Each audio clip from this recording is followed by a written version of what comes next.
경기도 남양주시 양정동 일대를 복합단지로 개발하는 양정 역세권 개발 사업, 그동안 개발이 지연되면서 답보 상태를 보여왔는데요. 최근 사업에 참여할 우선 협상 대상자를 선정하며 개발의 급물살을 타게 됐습니다. 네, 오늘 전격 인터뷰에서는 양정 역세권 개발 사업의 진행 상황에 대해 새정치민주연합 최재성 의원 모시고 자세한 이야기 나눠보겠습니다. 네, 안녕하십니까? 안녕하세요. 예, 최재성 의원 지역구시기도 하죠. 남양주 양정 역세권 개발 사업. 그동안 좀 지지부진했습니다. 사업이 지연됐던 이유가 무엇이었습니까? 우선 해당 지역이 그린벨트인데요. 그린벨트 해제가 늦춰졌습니다. 예. 그 이유가 시에서 해제 계획을 낼 때 여러 가지 계획 중에 이제 서강대학교 유치가 있었습니다.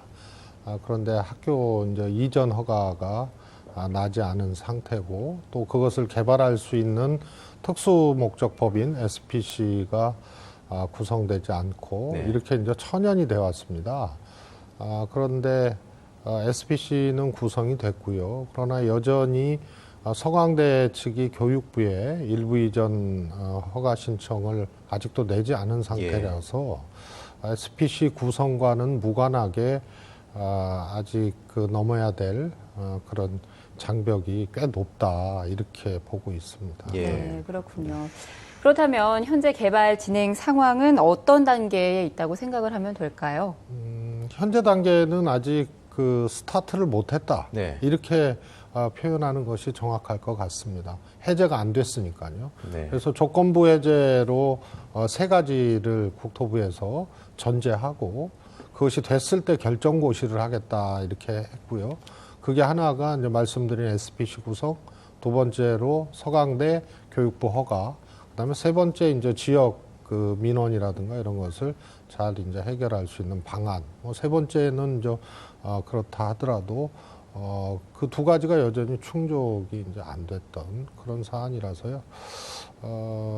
우선은 서강대 문제에 대해서 조금 더 남양주시에서 솔직하게 이 시민들에게 내놓을 필요가 있다. 그것이 관건이다, 이렇게 생각합니다. 뭐냐면 서강대에서 자신들의 예산으로 학교를 짓고 땅을 사고 학교를 짓고 이전하면 정말 쌍수를 들고 환영할 일인데, 84,000평의 그 부지를 굉장히 저가로 공급하지 않으면 되지 않는 그런 상황입니다. 그러면 이 저가로 공급한다는 얘기는 남양주에서 현찰로 줄 수는 없으니까 결국은 이 특수목적법인에 들어가 있는 남양주 도시공사에서 개발이익금 중에 이 굉장히 수천억을 이제 줘야 된다는 얘기인데, 그 정도 개발이익이 남질 않습니다. 그래서 잘못하면 이게 부채로 받아 안아야 되는, 그래서 시민들의 빚으로 받아 안아야 되는 그런 상황이 올 수 있기 때문에 면밀하게 보고 있고요. 서강대 측은 현재로서는 대책이 없는 걸로 알고 있습니다. 네. 자칫 부담으로 작용할 수 있다, 이 말씀이신데, 아울러서 의원님께서 추진하신 의정부지법 남양주 지원, 양정 역세권 신설에 대해서도 좀 궁금해하시는 분들이 많으실 것 같습니다. 남양주 지원 유치를 위해서 같은 시 바로 옆 다산 신도시에서도 공을 들이고 있는데, 그래서 양정이 좀 어려운 게 아니냐, 이런 얘기도 나오고 있거든요. 어떻게 보시나요? 그거는 다산 신도시냐 양정 역세권이냐 이런 문제를 넘어서는 문제입니다. 첫 번째로 다산 신도시는 경기도시개발공사에서 주도를 하고 있습니다.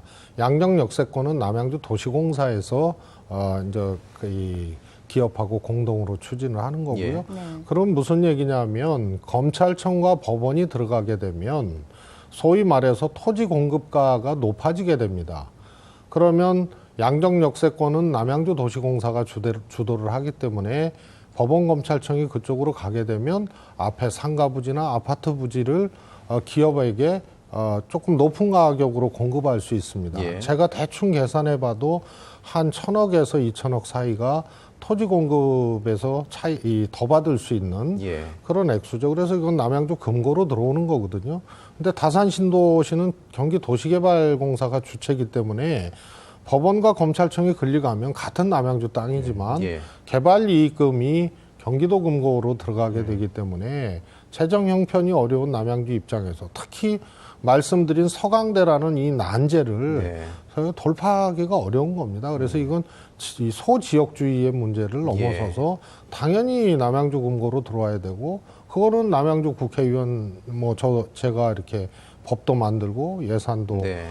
했기 때문에 그거는 그렇게 지역적으로 줄다리기 할 문제는 아닐 것 같습니다. 그렇군요. 네, 알겠습니다. 그런데 이 문제가 예.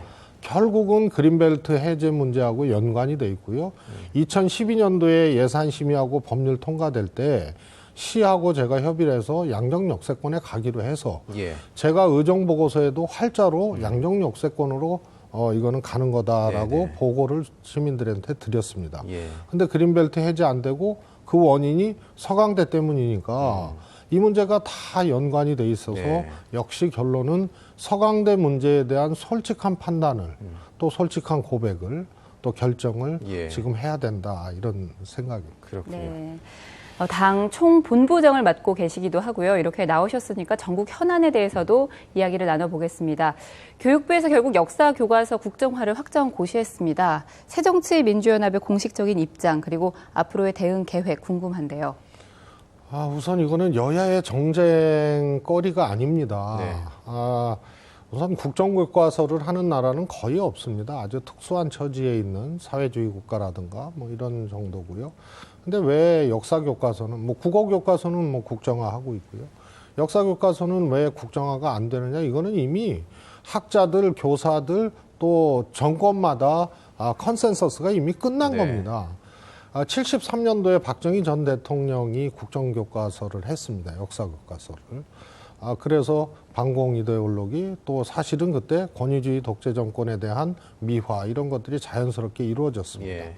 이것이 계속되다가요. 97년도 처음으로 여야가 수평적 정권 교체를 해서 김대중 대통령이 당선되고 국민의 정부가 출범했습니다. 역사교과서가 이 독립운동이라든가 또 이런 문제에 대해서 굉장히 잘못 다뤘고 예. 특히 독재 미화가 박정희 시대에 시작을 했으니까 눈에 띄게 그렇게 기술이 돼서 김대중 정부에서 이거를 국정교과서 체제니까 바꾸면 됩니다. 예. 그런데 김대중 대통령이 안 바꿨습니다.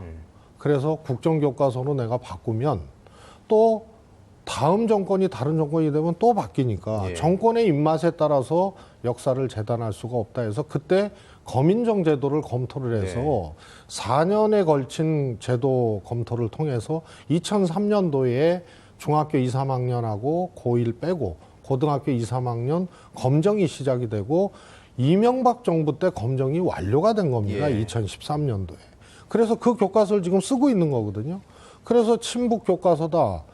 주체 사상을 찬양, 이거는 다 허위입니다. 보면 비판하기 위해서 주체 사상을 언급한 겁니다.